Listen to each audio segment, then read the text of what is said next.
Tem alguma coisa acontecendo e não é boa. Os controladores de tráfego aéreo na Califórnia enfrentam uma catástrofe. O controlador do radar disse alguma coisa como... Rio Zero West 706, checando rádio. Me ouvem? Sem resposta. Um avião comercial com 49 pessoas a bordo desaparece do radar. O que aconteceu? Algum problema estrutural? Ele colidiu por algum motivo e não fazíamos ideia do que era. As testemunhas descreveram uma cena quase impensável. Havia alguma coisa lá. Não vimos nada. 4 pares de olhos não viram nada. Pode ter sido um avião, talvez não. O fato de alguma pessoa ter dito alguma coisa não prova nada até que você mesmo veja. O que aqueles caras estavam fazendo lá em cima?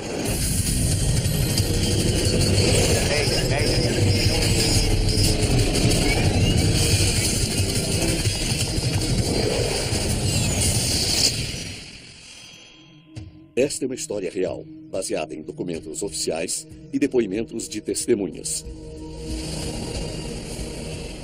Aeroporto Internacional de Los Angeles. O voo 706 da Rio Zero West se prepara para decolar. Há 44 passageiros a bordo. O voo é uma ponte aérea com paradas em Utah, Idaho e no estado de Washington. Sejam bem-vindos a bordo. Vamos decolar a qualquer minuto. O capitão Theodore Nicolai está no comando hoje. O capitão Nicolai já voou pela Força Aérea. Era experiente. Qualquer um se sentia confortável voando com ele. Você tinha certeza que ele sabia o que estava fazendo. O Aeroporto Internacional de Los Angeles é um dos mais movimentados da América do Norte. Os controladores orientam as tripulações a seguirem corredores aéreos específicos para a decolagem. Air West 706, pronto para decolar. Rota 24, esquerda. Subir a 250. Entendido. 24, esquerda, subida 250. O primeiro oficial, Price Brunner, também possui vasta experiência. O tempo parece estar limpo até Seattle. Ele tem mais horas de voo que o capitão Nicolai. O Price já havia atuado como capitão, embora tenha optado por voar como primeiro oficial. E acho que ele gostava muito de estar no cockpit. A comissária de bordo, Pat Shelton, voa nesta rota com regularidade. Ela era uma bela garota com um cabelo escuro e longo e tinha acabado de ficar noiva. E ela esperava se casar. Estava num momento feliz da vida.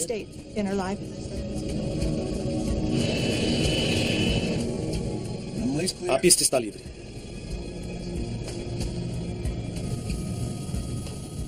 Freios liberados. Em 1971, as linhas aéreas dos Estados Unidos já operavam com o DC-9 há mais de 5 anos.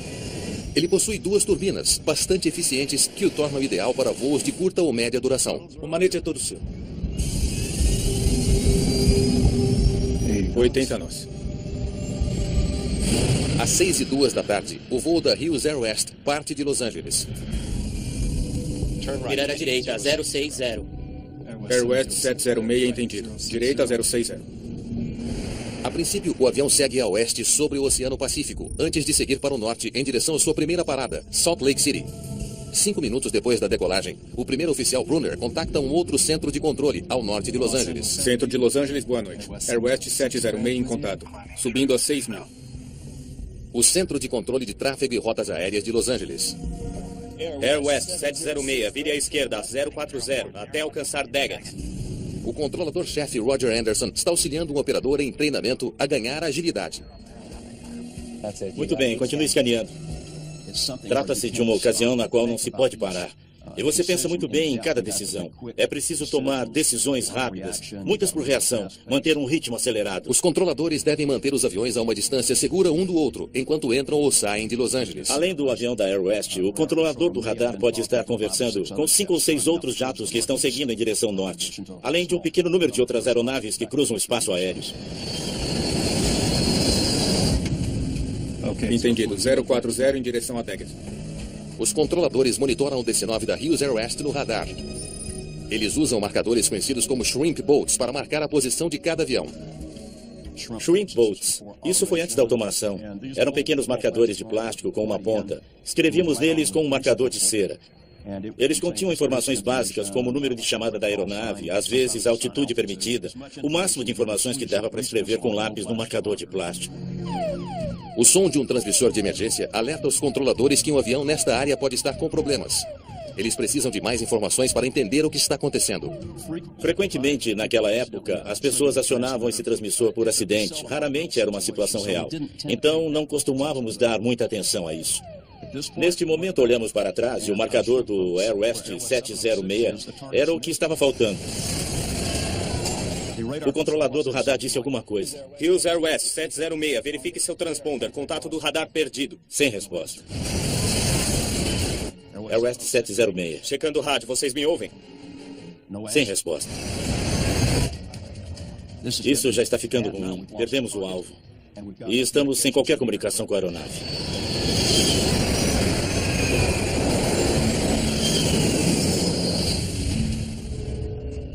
Anderson percebe a gravidade da situação quando a tripulação de um avião militar próximo entra em contato. Central, acabamos de ver uma explosão ao lado de uma montanha.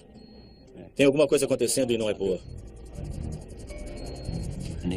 E ele disse, Central, eu não vi, mas meu copiloto viu pela janela. Ele viu explosões ao lado da montanha. Neste momento, soubemos que alguma coisa ruim estava acontecendo. O que aconteceu? Um DC-9 com 49 pessoas a bordo havia batido nas colinas da Califórnia. O Air West acabou de explodir, uma asa caiu. O que aconteceu? Foi um problema estrutural? Ele colidiu por algum motivo e não fazíamos a menor ideia do que tinha sido. A perda do DC-9 iria chamar muita atenção devido a seu proprietário famoso. Apenas um ano antes, a companhia foi comprada pelo aviador bilionário Howard Hughes, uma das pessoas mais famosas dos Estados Unidos. Howard Hughes queria comprar uma companhia aérea por um bom preço e por fim chegou a Air West, que logo se tornou Hughes Air West. O Conselho Nacional de Segurança em Transportes indicou um de seus melhores investigadores para o caso, o piloto da Marinha na Segunda Guerra Mundial, Dick Baker. Montanha San Gabriel. O local da colisão representava um desafio imediato. Certo. Vamos precisar de helicópteros para chegar lá. Enquanto isso, encontrem qualquer um que tenha visto alguma coisa. Agora. Neste caso, o local do acidente ficava muito afastado e num terreno montanhoso bastante ruim. Isso dificulta o trabalho dos investigadores. O local do acidente fica a apenas alguns quilômetros da cidade de Duarte, Califórnia, o melhor lugar para encontrar testemunhas.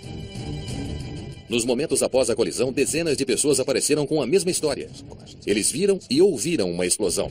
Olharam para cima e viram o DC-9 caindo como uma folha no chão. A maioria não fazia ideia do que havia causado o acidente, mas algumas testemunhas afirmavam que sabiam. Elas insistiam que houve uma colisão no ar entre o DC-9 e um jato de combate. Os depoimentos das testemunhas podiam ser muito diferentes, mas a maioria foi muito precisa quanto ao fato de que houve uma colisão em pleno voo. Os investigadores precisam descobrir de onde esse segundo jato teria vindo. Com a guerra americana no Vietnã se intensificando, as bases aéreas militares na costa oeste estavam bastante ativas. Há várias apenas no sul da Califórnia. Nos anos 70, havia muito treinamento militar acontecendo no sul da Califórnia, porque lá os céus eram limpos e havia muitos desertos onde podiam treinar. Certo, obrigado. Até logo. Baker logo consegue a informação que precisava. Um jato desaparecido em El Toro. Um Phantom F-4 não conseguiu voltar à base aérea da Marinha em El Toro, ali próximo. É o caça militar mais avançado. Esse jato de 2 lugares é capaz de atingir 2 vezes a velocidade do som e fazer qualquer tipo de manobra nos céus. Era simplesmente a melhor aeronave do país. Tinha capacidade para mísseis com radar, então era possível atirar além do seu alcance de visão. Tinha velocidade maior que a de um Mach.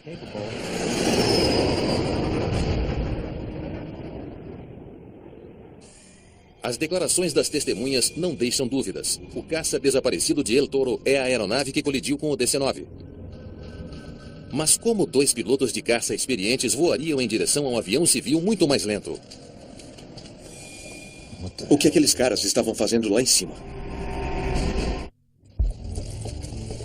As testemunhas forneceram informações cruciais sobre uma colisão no ar nos céus do sul da Califórnia. Várias pessoas compartilharam um detalhe interessante em particular. Quero que me diga de novo o que quer dizer com truques de voo. Parece que o caça estava executando acrobacias antes de colidir com um avião de passageiros. O jato estava rodopiando.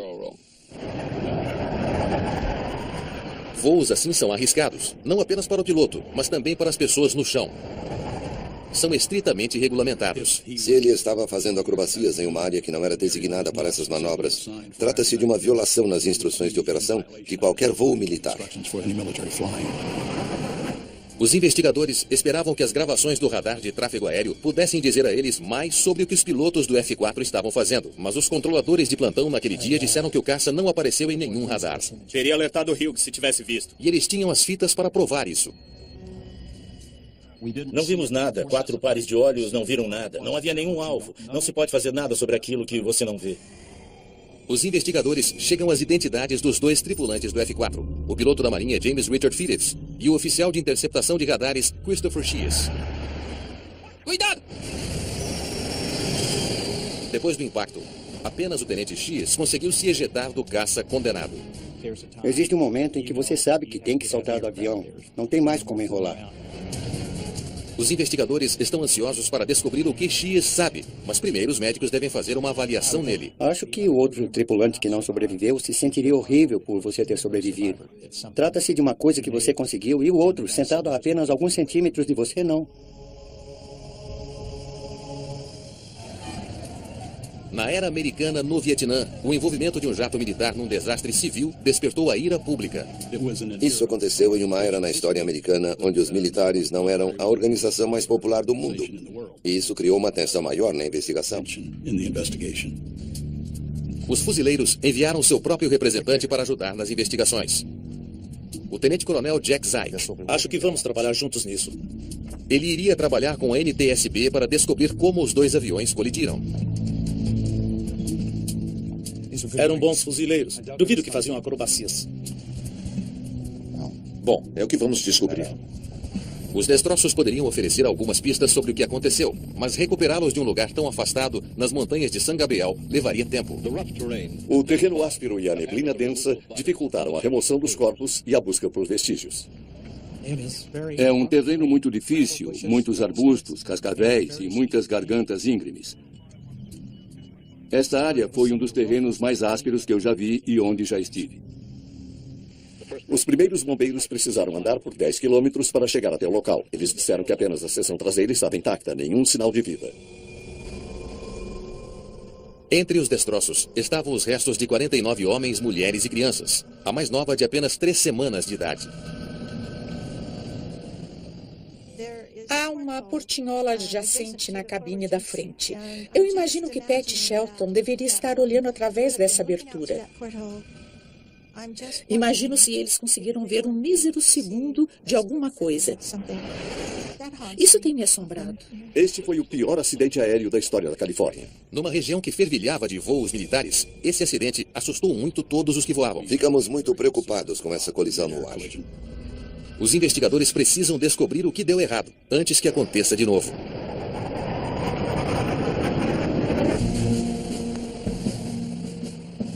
Um dia após a colisão, eles tiveram a oportunidade de falar com o único sobrevivente do acidente. Obrigado, Johnny. Deixem ele entrar. Estavam ansiosos para pedir que ele explicasse as tais manobras que as testemunhas viram. Existe uma urgência tremenda para falar com qualquer sobrevivente de um acidente, para chegar a ele o mais rápido possível, porque eles tendem a criar novas histórias. E você não tem acesso a uma descrição sem filtros. Sente-se, tenente. Nós não mordemos. O que você estava fazendo? Quem? O que? Quando? Onde? Por quê? O tenente Christopher Shears tinha apenas 24 anos de idade. Ele insiste que ele e o outro piloto não faziam acrobacias. Garante que a colisão não foi culpa deles. O DC-9 nos atingiu. Assim. O nariz dele na nossa calça. Espere, vá com calma. Conte-me exatamente o que aconteceu. No dia do acidente, Shears estava voando no assento traseiro do F-4, a posição comum para o oficial de interceptação de radar, ou RIO. Entendido, Rick. Suba a 15 mil. O primeiro-tenente Rick Phillips, de 27 anos, estava no banco da frente, pilotando o jato. A dupla já havia sobrevoado 4 estados. A missão deles agora era levar o F-4 de volta à sua base, em El Toro, Califórnia. Subimos a 15 mil pés. Aqui. E fizemos a volta para um reconhecimento. Uma volta completa? Sim, senhor. 360 graus. Shears afirma que eles executaram uma volta de 360 graus no próprio eixo.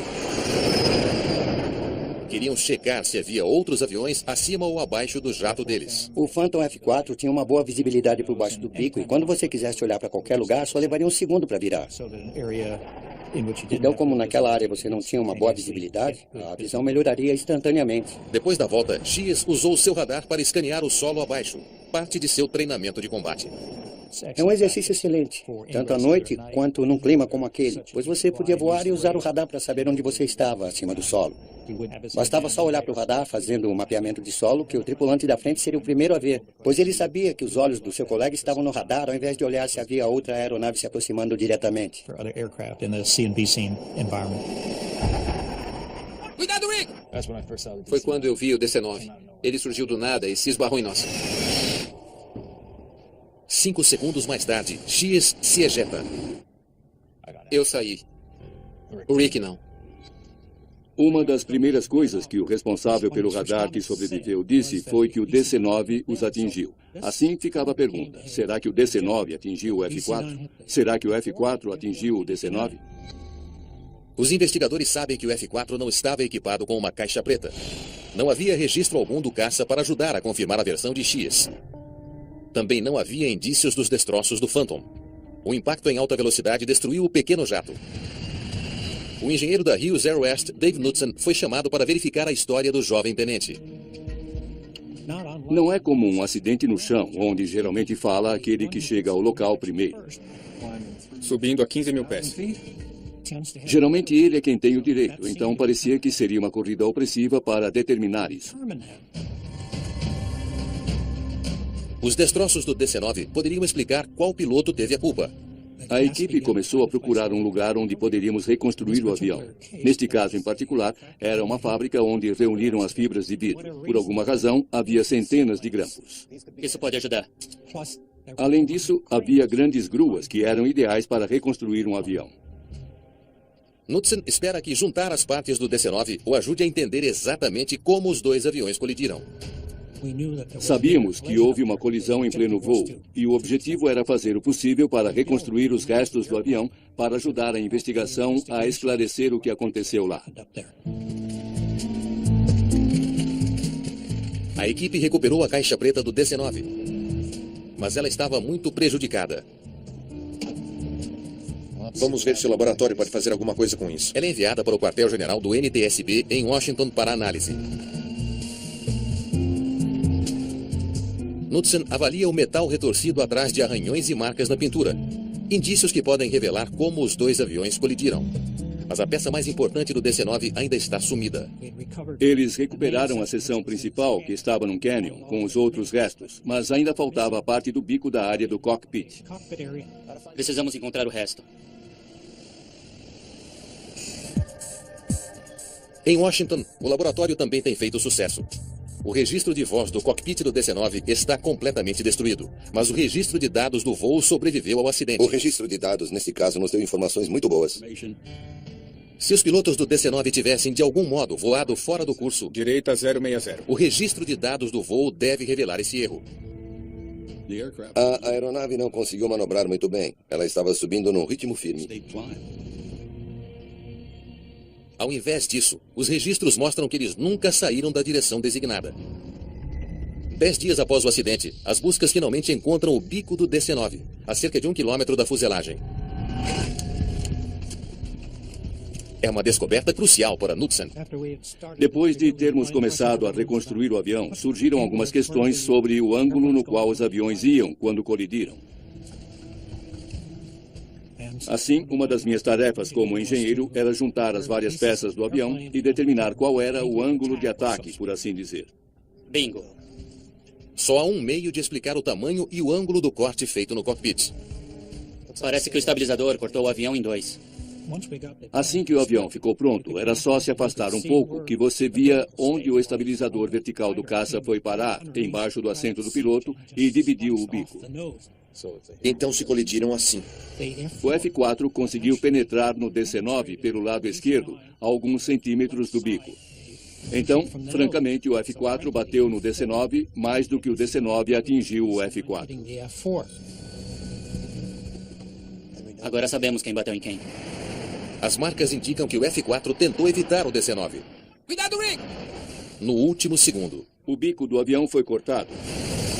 E todos os controles do avião foram perdidos. Como algumas das pessoas em solo disseram, foi como uma folha caindo até atingir o chão.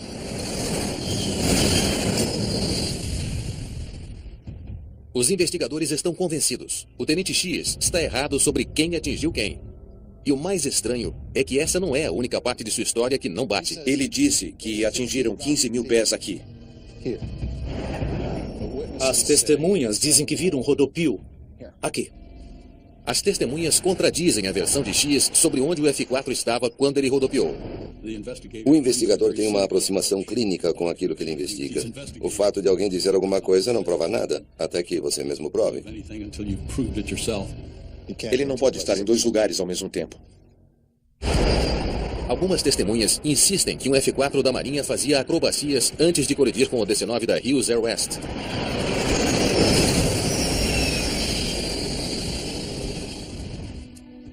Tudo bem. Foi assim? Não. Certo. Que tal assim? Havia certo conflito entre o que as testemunhas ou supostas testemunhas do voo diziam e o que o sobrevivente descrevia. Fizemos uma volta de reconhecimento. O Tenente X afirma que a manobra não foi uma acrobacia. Uma volta completa? Ele alega que foi uma manobra segura padrão chamada Aileron Roll. Sim, senhor, 360 graus. Posso descrever isso como um simples voo numa posição elevada, onde o manete é levado para a esquerda ou para a direita e a aeronave gira num eixo longitudinal.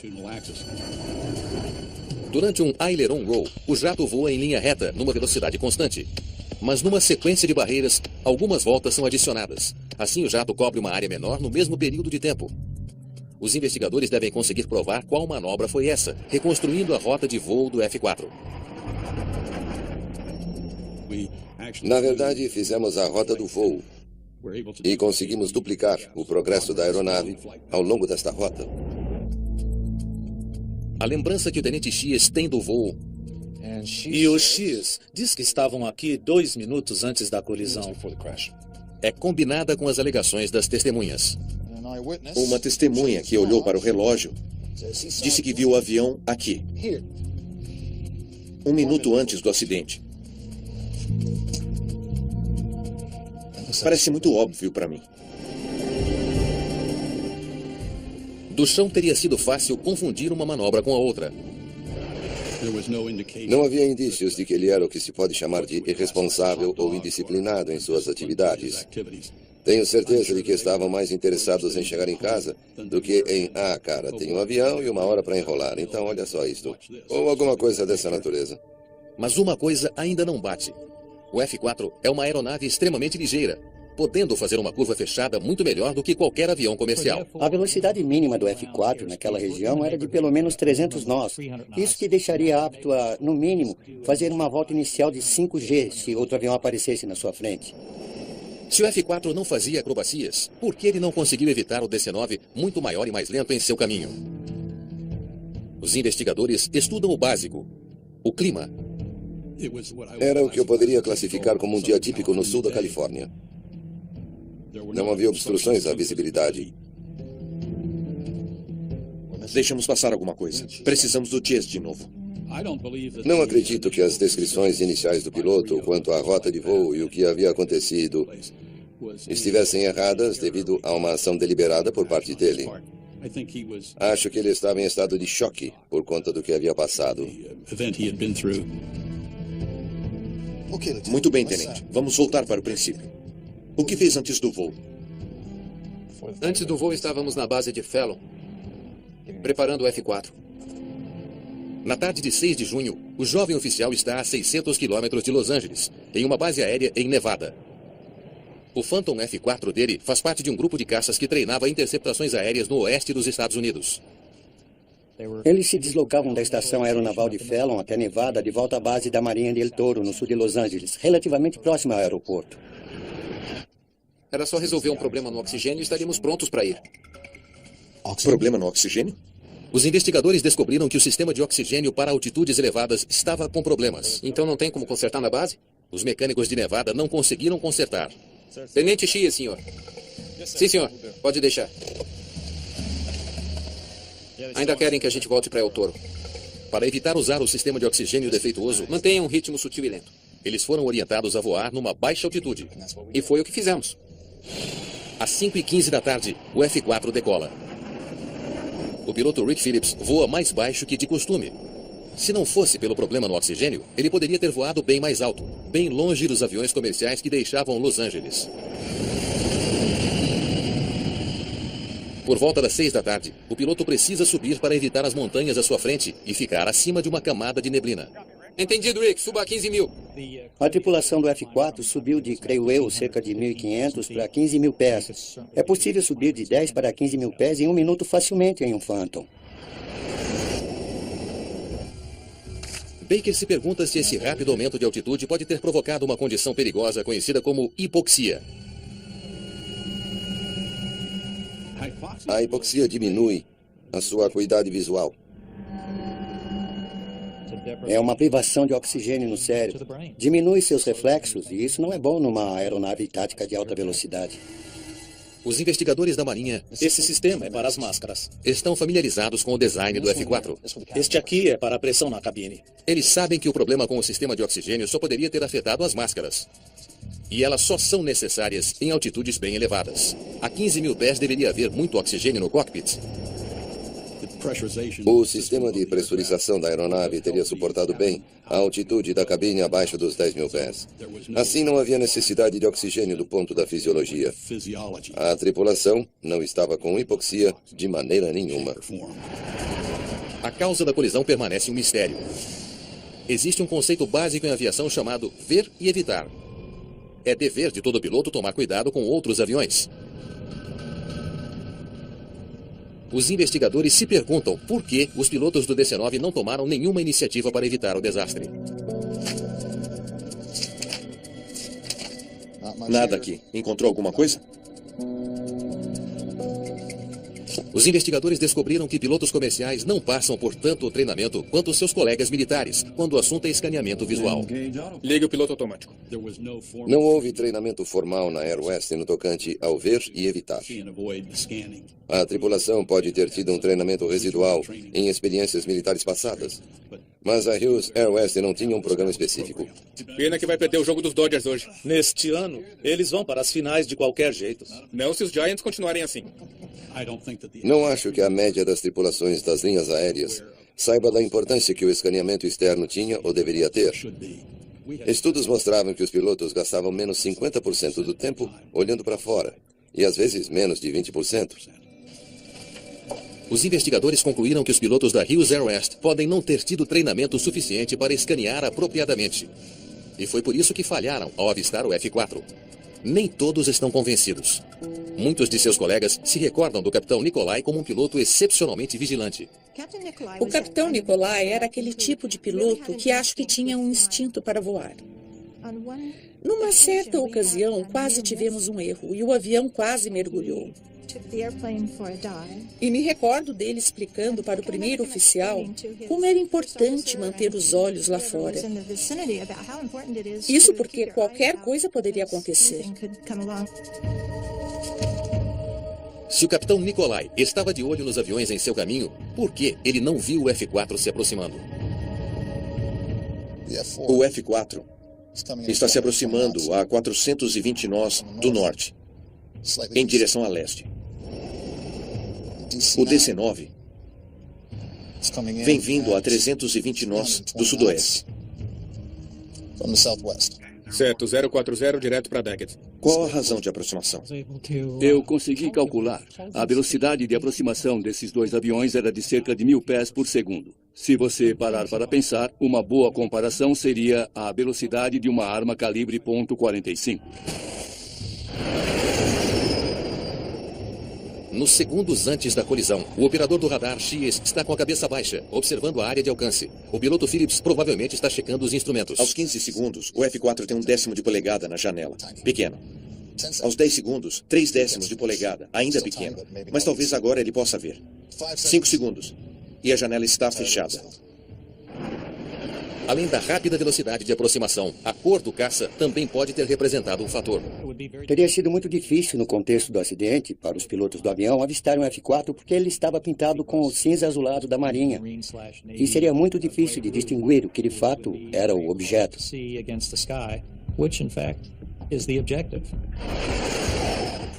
A probabilidade dessas duas aeronaves mudarem de direção e se evitarem era praticamente nula. Os investigadores suspeitam que o design do cockpit do DC-9 com sua janela ampla pode ter feito da visibilidade um problema ainda maior. Não dá para ver nada aqui. Nem aqui. O F4 teria sido escondido, nem aqui, pelas hastes da janela, completamente obstruído, por cerca de 25 segundos. Era virtualmente impossível para a tripulação do DC-9 ter detectado o F4 se aproximando. Mais um dia nebuloso. Cuidado!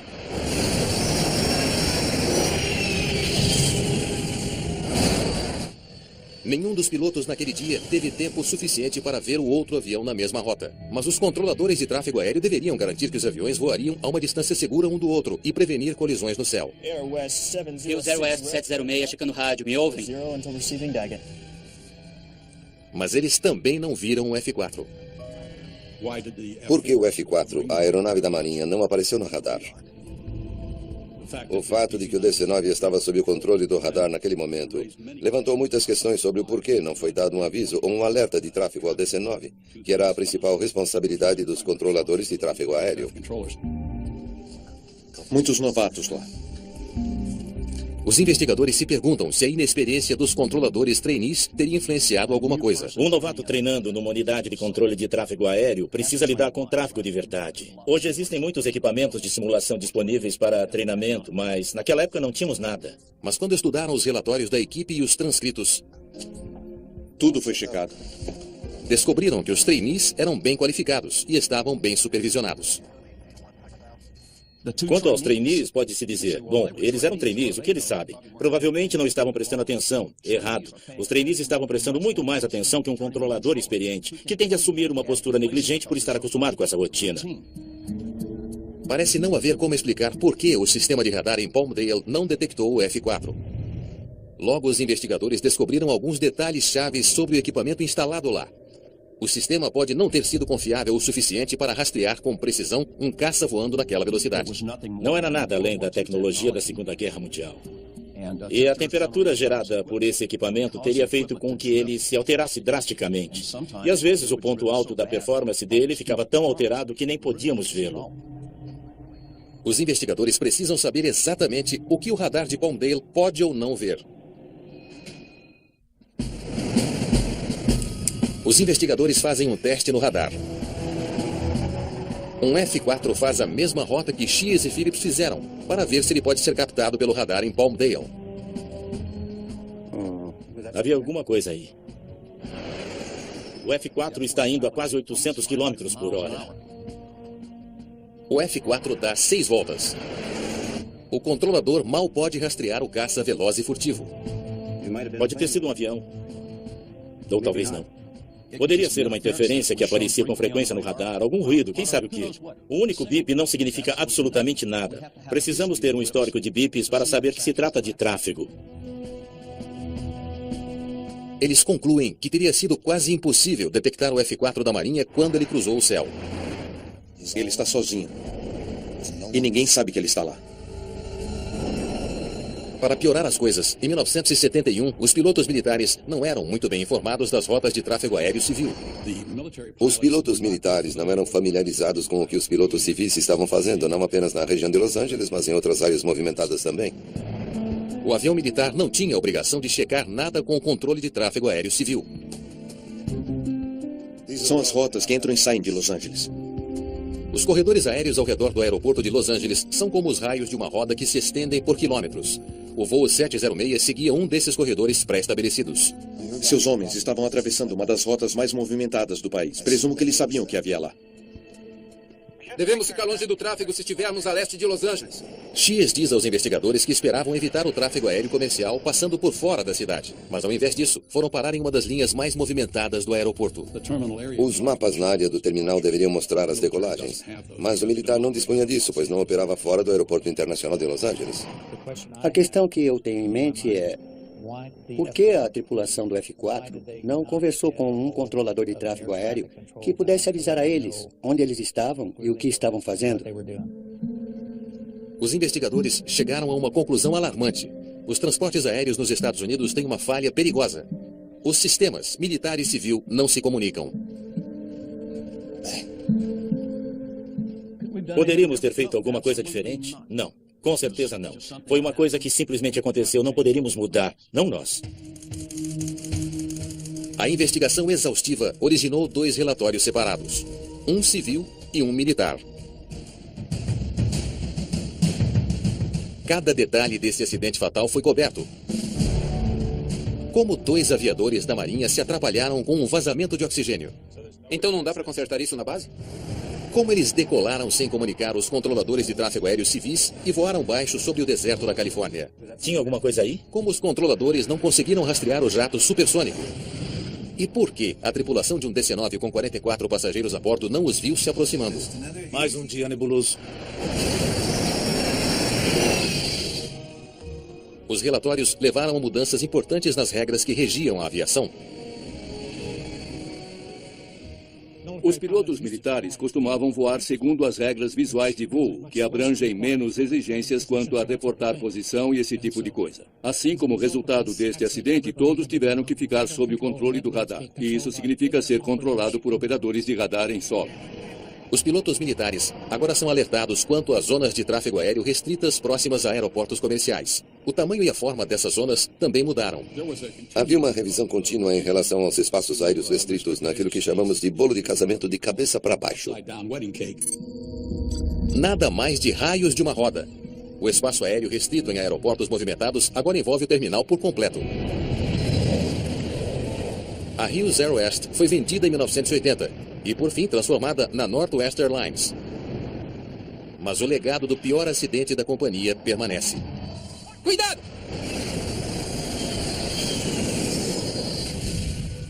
As lições aprendidas no acidente ajudaram a forçar mudanças no controle de tráfego aéreo, que deixaram os passageiros mais seguros hoje em dia. Foi tão triste que 50 pessoas morreram naquela tarde. Foi tão ruim. Mas neste último ano, nos Estados Unidos, 35 mil foram mortos no trânsito. Então o sistema é extremamente seguro. Os procedimentos que usamos e a tecnologia que temos funcionam muito bem.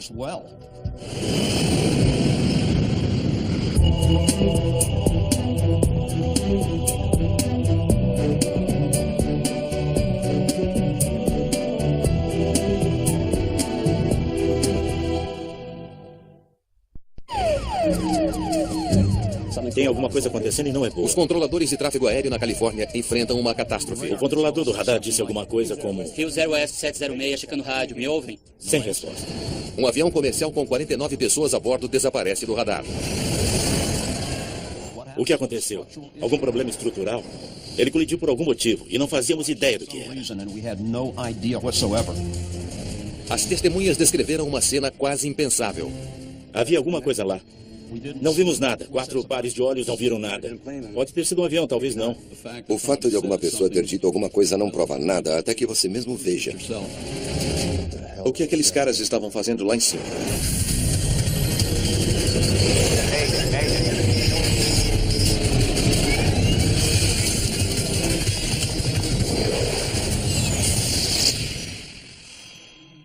Esta é uma história real, baseada em documentos oficiais e depoimentos de testemunhas.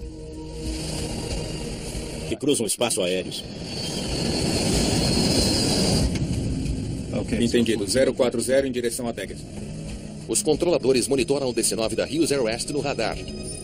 Eles usam marcadores conhecidos como shrimp boats para marcar a posição de cada avião. Shrimp boats. Isso foi antes da automação. Eram pequenos marcadores de plástico com uma ponta. Escrevíamos neles com um marcador de cera.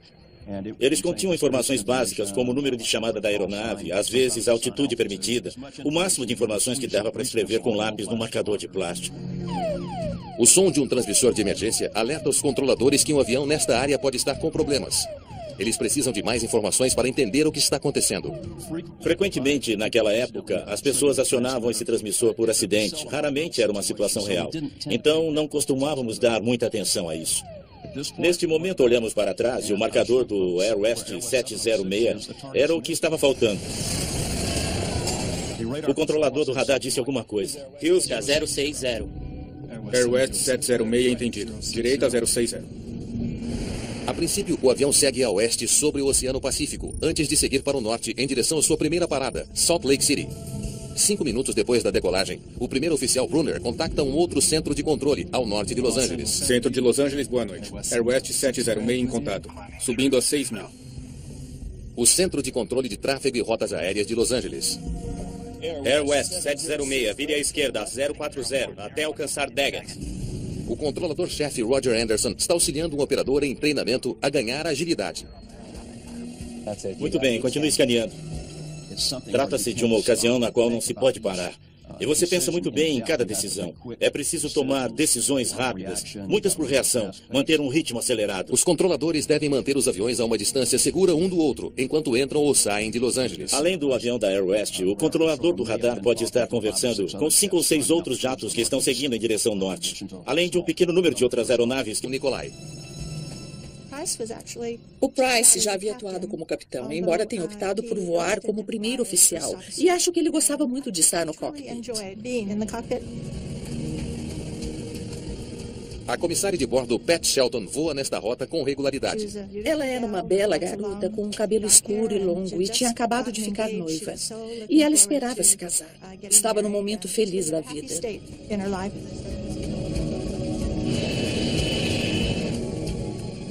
A pista está livre.